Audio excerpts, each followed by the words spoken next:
بادشاہ نے خط میں لکھا کہ اے محمد صلی اللہ علیہ وآلہ وسلم، میں آپ پر ایمان لایا اور آپ کی کتاب جو آپ پر نازل ہوگی اس پر بھی ایمان لایا، اور میں آپ کے دین میں آ گیا ہوں اور جو آپ کی سنت ہوگی اس پر قائم رہوں گا، اور آپ کے رب اور ہر شے کے رب پر ایمان لے آیا۔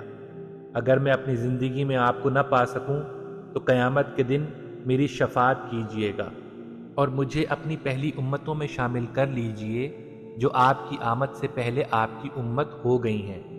میں آپ کے آنے سے پہلے آپ کے ہاتھ پر بیعت کرتا ہوں اور میں آپ کی ملت پر ہوں اور آپ کے باپ ابراہیم علیہ السلام کی ملت پر ہوں۔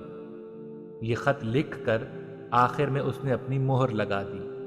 طبع اول ہمگیری کی طرف سے محمد ابن عبداللہ خاتم النبیین صلی اللہ علیہ وآلہ وسلم کے نام۔